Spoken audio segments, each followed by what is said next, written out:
Queridos e queridas da Aliança Bíblica Universitária do Brasil, é uma alegria, um prazer muito grande estar compartilhando nesse curso de férias da região leste.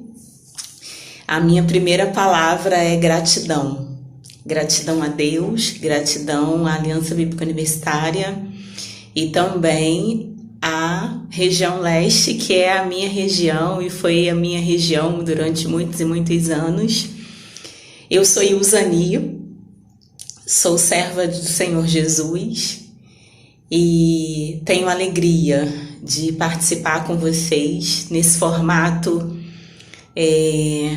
tão peculiar por conta de tudo que nós estamos vivenciando desde o ano passado, esse período pandêmico. Mas é uma alegria estar aqui. Eu vou compartilhar um pouco com vocês, antes de começar a palestra propriamente dita, um pouco sobre a minha trajetória. Como eu disse para vocês, eu sou a Ilzani. Eu hoje sou membro da 2ª Igreja Batista do Bairro da Luz, em Nova Iguaçu, e tenho a alegria de, desde a universidade, caminhar com a Aliança Bíblica Universitária. Aconteceu basicamente no meu 3º período da universidade. Eu sou formada em Pedagogia pela Universidade do Estado do Rio de Janeiro e Relações Étnico-Raciais e Educação pelo Cefet, Educação Especial pela Unirio e também sou psicopedagoga pela UCAM. Além disso, sou mestre em Educação pelo FRJ e sou professora da rede pública de ensino, atuando especificamente na educação especial na perspectiva inclusiva. E eu compartilho com vocês essa minha formação acadêmica, profissional, mas também a minha origem é a teologia. Eu sou bacharel em Educação Cristã, em Teologia, pelo Centro Integrado de Educação e Missões dos Batistas Brasileiros e também pela Facetem, a Teologia. Então, a minha formação, toda ela dialoga, e a Aliança Bíblica Universitária foi um espaço para reconhecer isso, pensar nesse meu lugar no mundo, e hoje eu cumpro a minha missão na educação, e especificamente na educação especial. E quantas questões foram tratadas e compartilhadas. Eu tenho a alegria de estar novamente, compartilhar com a Aliança Bíblica Universitária, que tem uma parte muito importante na minha formação e nessa minha missão desenvolvida hoje na educação. Então, eu espero que nós tenhamos um bom tempo, um tempo restrito, mas eu estou aqui à disposição de vocês. Um outro dado também que o Pablo pediu para eu não deixar de falar, é que além de, enquanto estudante universitária, ter participado da Aliança Bíblica, fiz parte da diretoria da Regional da Leste, eu também fui assessora, num período de 7 anos, da Aliança Bíblica de Secundaristas, especificamente em Paracambi, no Instituto Federal do Rio de Janeiro. E particularmente, a ABS é uma das partes mais lindas da BU. E hoje, desde 2018, não sou mais assessora auxiliar, mas ainda temos algum contato com o grupo que hoje está lá, firme, forte, dialogando com as questões relacionadas desse tempo. E sempre que eles me chamam, eu faço questão de estar com eles.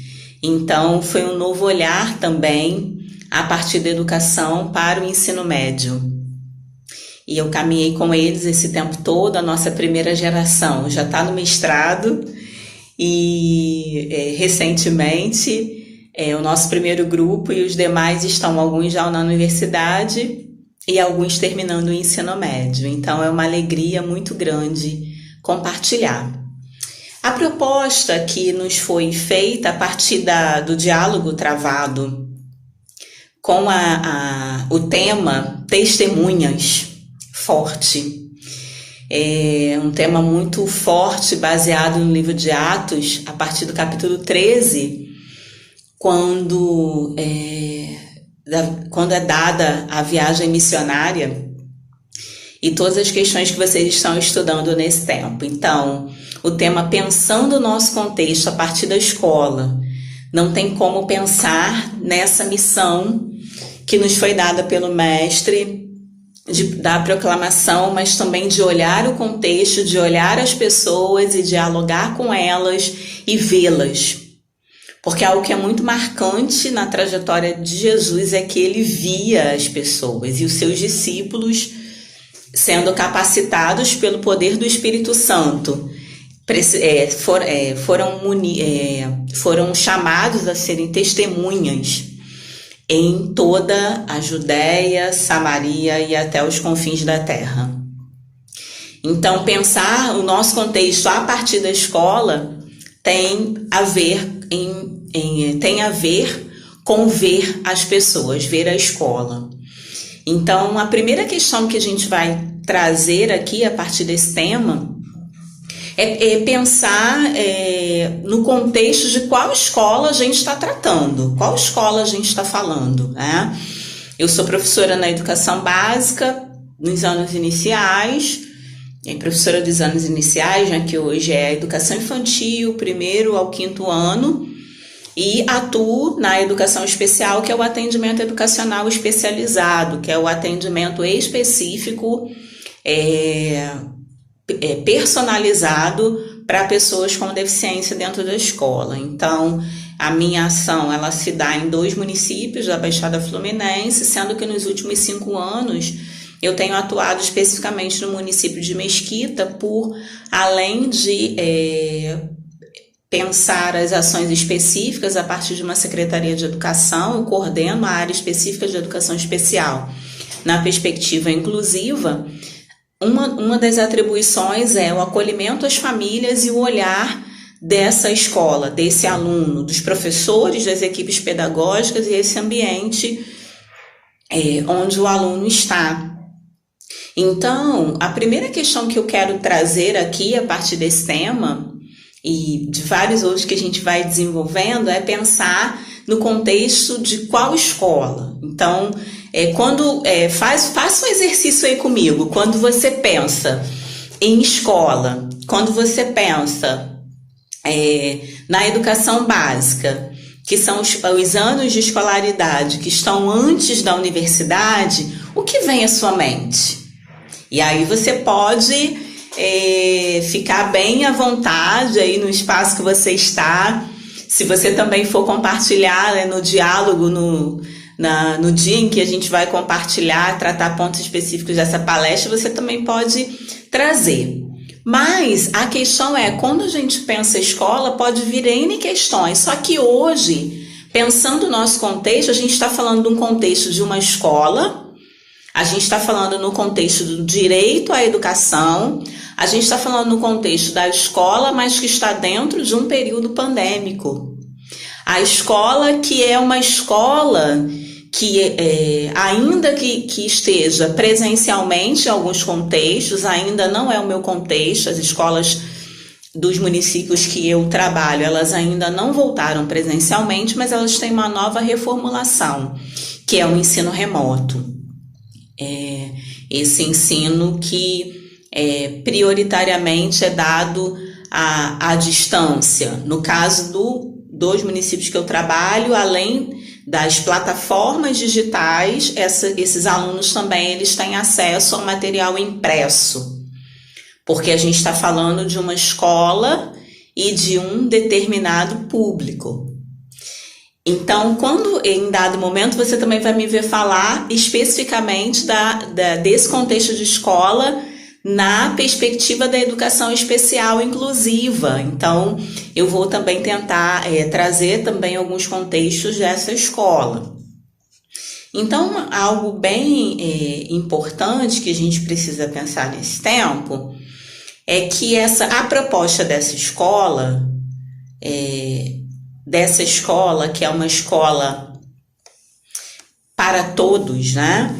É uma proposta que é uma escola que versa entre políticas, escritos e legislação.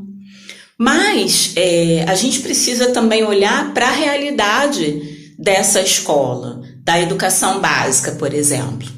Então, nós temos mecanismos hoje no Ministério da Educação, temos mecanismos na educação brasileira cuja lei maior é a Lei de Diretrizes e Base da Educação, que é a 93/94, a Lei número 93/94 de 1996, que dialoga também com a nossa Constituição, e nessa Constituição ela vai dizer que a educação é um direito de todos, tá? E aí a gente precisa olhar para esse todos no contexto dessa escola. E quando a gente, por exemplo, o Ministério da Educação tem alguns mecanismos de aferir essa educação em números, em matrículas, em acesso, em permanência. Então, de acordo com a realidade da educação básica, por exemplo, a partir do censo escolar do ano de 2020, ela diz que metade dos alunos da educação básica, quase metade, né? Cerca de 48,49%, isso você pode ter acesso lá no site do INEP, que é o Instituto Nacional de Pesquisa, né? Você pode ter acesso lá ao INEP. Então, quase metade dos alunos eles estão nos municípios brasileiros, né? Eles são atendidos pelos municípios brasileiros. E em 2020 a rede privada também teve a sua participação, que foi cerca de 18,6%. A rede estadual, que geralmente abarca o ensino médio, foi responsável por 32,9% das matrículas. E a rede federal, ela teve uma participação inferior a 1% do total das matrículas. Então, quando eu vou pensar sobre o contexto da escola, algo bem importante é pensar de que contexto eu estou falando, porque a rede pública é a rede predominantemente que tem uma participação efetiva hoje na educação básica, na escola. A gente teve, por exemplo, em 2020, uma grande participação da rede privada, que foi cerca de 19% em toda essa educação básica. Mas é importante olhar que essa educação, ela em sua maioria, essa escola é a escola pública, né? Então, quando a gente olha para esses dados, a gente consegue perceber. Então, é muito importante olhar para as realidades. Talvez não seja o seu contexto ou uma aproximação da escola pública. E aí, às vezes, nós temos algumas questões que passam pelo imaginário social acerca dessa escola. E aí eu tenho muita alegria em falar nisso, porque eu sou uma mulher hoje, uma profissional, e que sou oriunda de da escola pública, né? Eu fiz parte da educação básica na escola pública, eu fiz universidade pública, a pós-graduação, lato sensu, foi na universidade pública, e a pós-graduação, stricto sensu, também foi na universidade pública. Então, eu estou falando de uma escola que eu sou fruto. E ainda que você não seja fruto dessa escola, nessa perspectiva do testemunhar, do olhar, da sensibilidade, é muito importante conhecer essa escola, ouvir. Porque a escola, da forma que conhecemos hoje, ela tem todo um processo dentro da história da educação. E aí eu falo também a partir do meu olhar enquanto pesquisadora, de que a escola nem sempre foi para todos. A escola nem sempre foi aberta a todos, tá? Um exemplo disso a minha pesquisa do mestrado, ela versa sobre a educação de crianças negras no interior fluminense, no conhecido chamado antigo Vale do Café Fluminense, em que não havia registros de crianças negras. E aí, a partir de um documento, de uma fonte, eu começo uma investigação, porque elas estavam ali na escola e eu fui investigar o contexto que elas estavam. Então, não era uma realidade ainda no fim na década de 80, dos 800, né, 1880, me recordo de 1880 a 1910, que a gente pega toda essa discussão no Vale do Café Fluminense sobre a gente pega um pouco a gente pega a pós-abolição, então a gente traz toda essa discussão, isso no interior fluminense, no Rio de Janeiro. A gente tem discussões amplas sobre a escolarização em todo o Brasil, mas as legislações, elas diziam quem deveria estar na escola. Então, quando a gente pensa no contexto, quando a gente olha para essa escola, uma pergunta que a gente precisa responder: qual é a escola que eu estou falando? E quem é que tem acesso? É uma escola que é para todos, tanto aportada na nossa Constituição, quanto aportada na Lei de Diretrizes e Bases da Educação Brasileira. Essa escola para todos. E aí, olhando para a minha área específica, que é a educação especial, esse todos também, independente da sua especificidade, independente da sua necessidade específica de escola, de ensino. Essa é uma escola para todos. Então, a gente vai pensar, vai dialogar nessa escola. Primeiro, eu preciso pensar qual escola que eu estou falando, e aí a gente precisa ver que, majoritariamente, a nossa educação, a escola, é a escola pública, então, cerca de 48% da educação básica, que vai até o ensino médio, está na escola pública, mas a gente precisa dialogar esse sujeito que também está em outros espaços, como a rede privada também. Então, são olhares, né? E a gente vai se aproximar desse olhar e olhar para as questões que são estabelecidas e tentarmos juntos dialogarmos sobre possíveis caminhos para sermos testemunhas dentro dessa realidade. Então, essa é a primeira questão. Então, tratando da escola nesse período pandêmico, tem algumas questões que a envolvem. Primeiro, uma das primeiras instituições que fecham, que tem as suas atividades encerradas, é a escola. Porque a escola é o lugar da muita gente, né? A escola é o lugar da aglomeração, a escola é o lugar do pequeno, desde a creche, 0 a 3 anos, e é o lugar daquele que já tem mais idade, que é um adolescente, é um jovem. Então, a escola foi uma das primeiras instituições. Eu lembro que na minha dinâmica de trabalho, na semana anterior, eu tive até reencontrando duas amigas que são...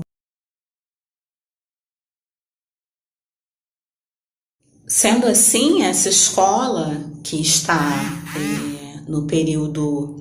que é essa escola atravessada por questões políticas, sociais, econômicas, e essa mesma escola ela é atravessada por esse contexto de pandemia. Então, uma das questões que a gente pode ver e reconhecer nessa escola é o que essa escola, esses alunos, esses professores, essas famílias, principalmente aqueles que não têm, que são privados de um acesso maior, socialmente e economicamente falando, que geralmente são oriundos da escola pública, algumas questões de disparidade, de falta de acesso, isso foi ampliado.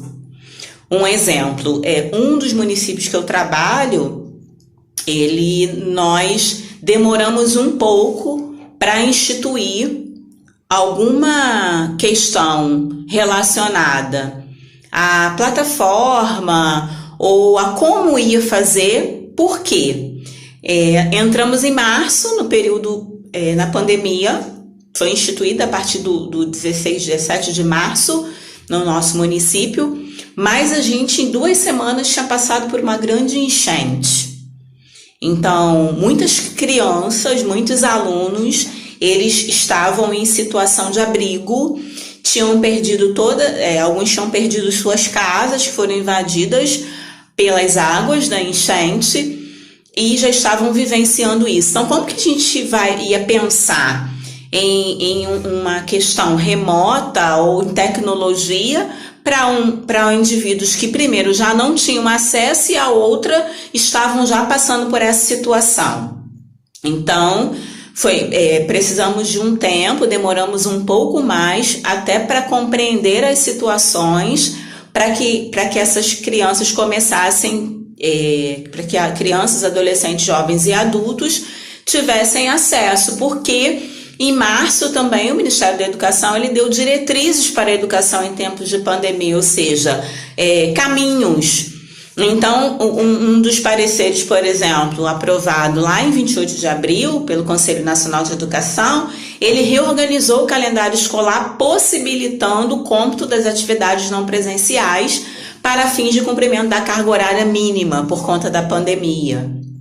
Então, essas orientações eram orientações que foram feitas ao Distrito Federal, aos estados e aos municípios, como que, por exemplo, a educação infantil ela ia se organizar, e na educação infantil não houve, na verdade, uma obrigatoriedade, porque é complexo você falar de educação, de ensino remoto para a educação infantil, por conta de todas as necessidades relacionadas às crianças desde a creche até os 5 anos de idade, que é o que abarca a educação infantil. Teve orientações para o ensino fundamental, para o ensino médio, para o ensino técnico, para a educação especial, para o superior e também para a educação indígena e quilombola. Então, houveram algumas diretrizes, né? Então, que esse ensino ele se desse de forma remota, que esse ensino, ele, de alguma forma, ele ia precisar ser enfatizado com o uso das tecnologias. E aí, você vai falar de tecnologia em qual contexto? Em que contexto a gente vai falar de tecnologia?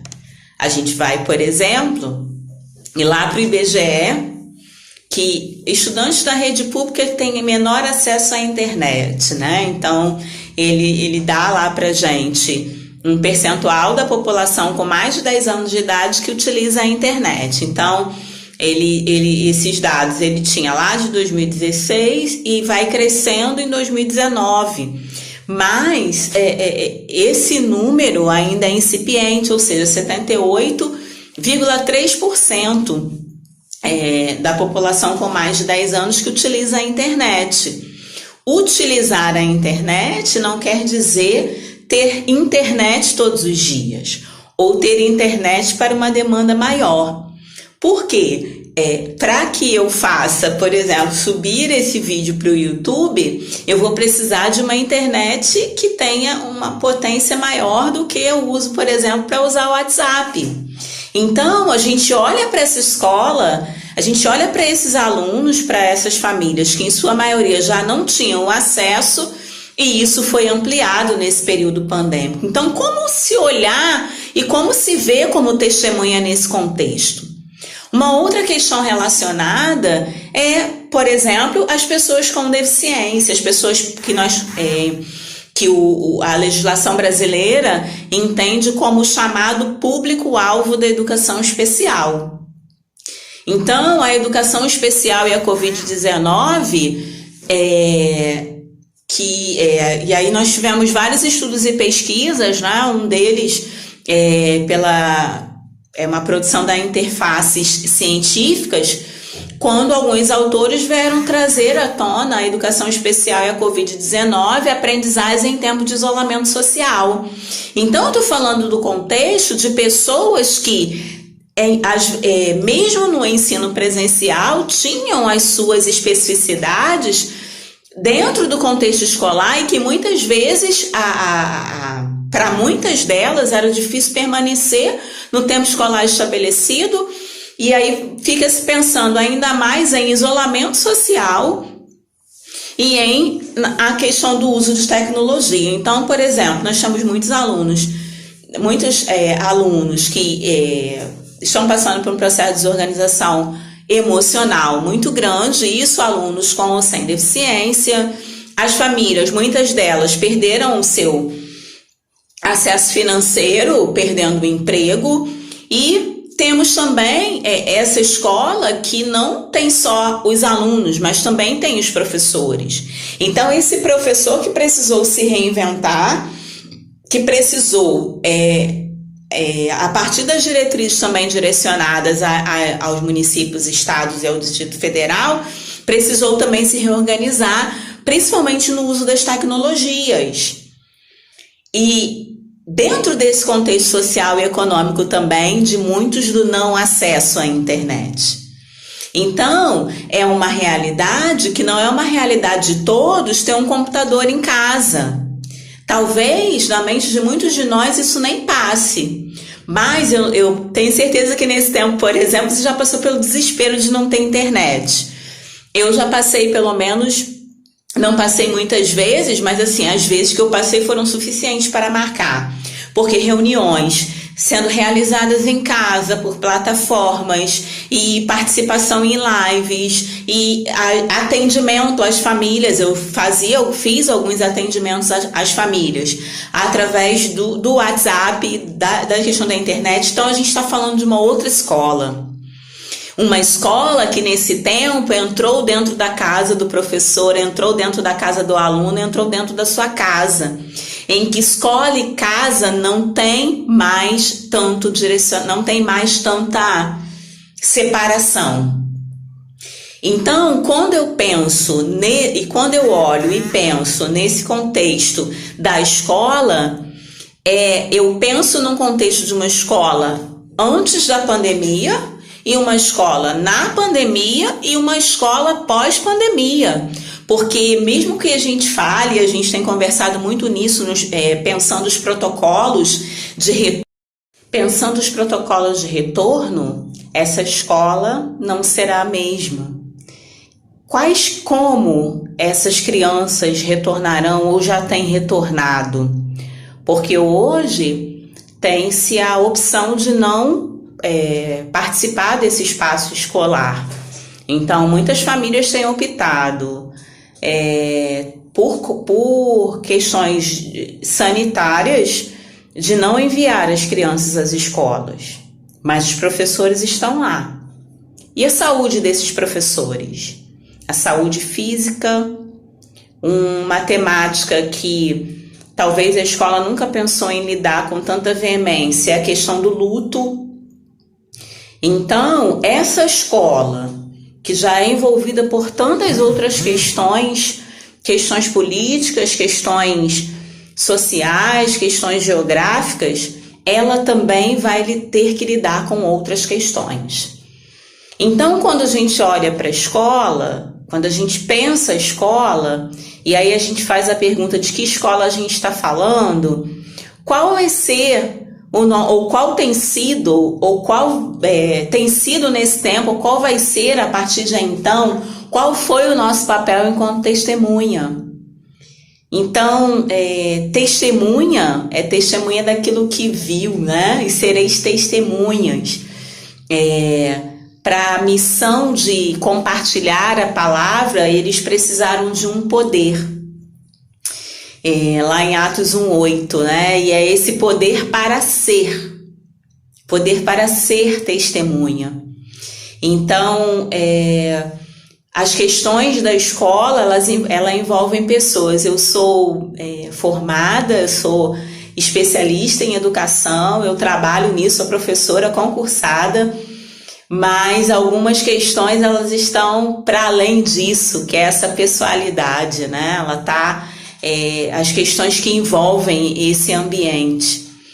Então, o primeiro chamado, o primeiro olhar para essa escola, e aí enquanto pessoa dessa sociedade, é um olhar que é um ambiente para esse ambiente que hoje é envolvido por várias questões sociais, políticas, e é um ambiente onde a gente consegue ainda hoje ver a questão da injustiça, porque para muitos esse ensino ele não tem chegado. Para muitos esse ensino é deficitário, mas será que já não era? Claro, já o era. A questão do não acesso, a questão da permanência. Então, também olhar para esse ambiente, para essa escola e entender que a fé cristã, como diz Thomas Halleck, né, que é um autor que eu conheci na pandemia, e ele tem um livro interessante chamado Toque as Feridas, e ele fala que a fé cristã consiste na relação constante entre o evangelho e a nossa vida, entre esse cotidiano. Então, quais são as ações necessárias, né? Então, quando a gente vai falar do acesso, quando a gente vai falar da permanência, quando a gente vai falar do direito à aprendizagem, porque o acesso à obrigatoriedade já está instituída. Pessoas de 4 a 17 anos obrigatoriamente têm que estar matriculado em alguma escola, seja pública ou da rede privada. Mas e a permanência? Em quais condições esse indivíduo tem permanecido nesse espaço escolar? O direito à aprendizagem. Sabemos que nós não aprendemos de formas diferentes, e aí tem um conceito bem interessante que vem a partir da arquitetura, que é o desenho universal, que é um ambiente pensado para todas as pessoas, né? Então, quando você vai a um shopping, por exemplo, você tem lá uma rampa de acesso, elevadores, escadas, enfim, pensando naquele que tem uma mobilidade reduzida, mas todos têm acesso. E na educação também, esse direito à aprendizagem passa pelo reconhecimento das especificidades, pelo reconhecimento da diversidade dentro da escola. E aí esse direito à aprendizagem também vai passar pela formação do professor. Esse direito à aprendizagem vai também passar por esse olhar para esse indivíduo que tem um caminho diferenciado de aprendizagem. Então, como que esse horário à escola, nesse tempo, ele vai além de uma perspectiva daquela escola, do lugar do aprender, mas são as nuances que também estão relacionadas ali. Então, já encerrando esse tempo, né, e pensando em algumas questões, é importante ressaltar que a proposta de uma sociedade que reconheça a escola como esse espaço de todos é um processo. É um processo tanto pedagógico, quanto sociocultural, quanto administrativo, econômico, para o atendimento integral do aluno, da pessoa. Sendo assim, é necessário diálogo que viabilize a construção de um caminho para esse reconhecimento das pessoas. E criando possibilidades também para lutar contra desigualdades presentes nesse contexto. E dessa forma, propõe-se a reconhecer os direitos básicos de todos e todas. Então, como que a gente vai olhar esse contexto? Como que a gente vai pensar em possíveis ações? Uma perspectiva que eu apoio enquanto pesquisador, professora pesquisadora, são os estudos e pesquisas. É necessário olhar para esse lugar e não falar do imaginário social, do senso comum, mas estudos e pesquisas que atestem a formação do professor, o acesso à permanência, as práticas pedagógicas, O diálogo intersetorial, porque, por exemplo, para a volta foi necessário um diálogo com a saúde, porque nós estamos vivendo, por exemplo, uma questão de saúde pública. Tem também as questões relacionadas as questões sociais, relacionadas à ação social. Então, no meu trabalho, por exemplo, é impossível olhar para aquela pessoa com algum tipo de deficiência somente a partir da educação. E quantas vezes já estivemos à mesa, saúde, educação e assistência. A compreensão das demandas emocionais ampliadas nesse tempo, que é de toda a sociedade, mas está na escola. Aquele menino está na escola, está em casa fazendo atividade, mas ele não tem que comer, porque ele só comia na escola, né? Então, essa compreensão, políticas públicas, educacionais e discussão com a sociedade, os pequenos grupos, os conselhos de pais, os conselhos municipais, as audiências públicas, todos nós precisamos participar desses espaços. A formação continuada dos docentes é uma formação que vem lá na universidade, mas ela deve ser continuada, e a legislação diz que estados e municípios devem perpetuar essa formação, e a tecnologia de acesso a todos, porque hoje a gente viu que a gente precisa ainda mais se apropriar dos recursos tecnológicos, mas e como? Então são questões que nós trouxemos para a gente pensar esse contexto, o contexto da escola. É claro que essa palestra ela é incipiente para a gente tratar de tantas questões, mas eu procurei instigar, apontar alguns caminhos. E para a gente encerrar, quando a gente olha para o contexto da escola, a gente precisa pensar que todas as pessoas, elas precisam ter acesso. Então, uma das questões, como que eu posso ser veemente, como que eu posso contribuir? Olhar para essa escola, não olhar distante, mas contribuir. Por exemplo, uma questão que a gente pode pensar em ser testemunha é auxiliando de alguma forma a criança ou o adolescente ou o adulto que está lá. A gente pode apoiar um indivíduo, um vizinho ou alguém que esteja necessitando de algum auxílio nesse tempo, mesmo você não sendo professor. Que tipo de apoio você pode dar? É com material escolar? É com recursos? É através de um projeto?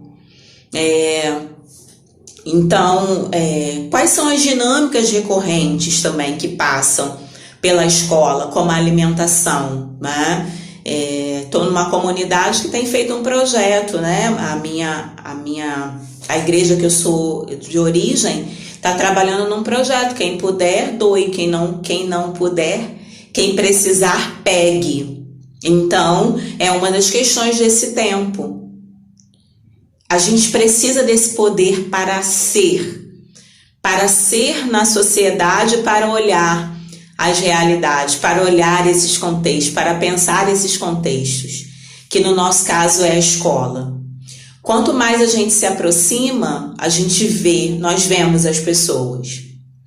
E o olhar para esse contexto educacional brasileiro é um contexto não só de discussões enviesadas, de culpabilização. Deve ser um olhar de envolvimento e participação. Quero agradecer mais uma vez a Aliança Bíblica Universitária do Brasil, né, pela participação nesse curso de férias da região leste, e que eu estou aberta, caso queiram conversar comigo em outro momento, a gente pode fazer isso sem problema nenhum. Muito obrigada.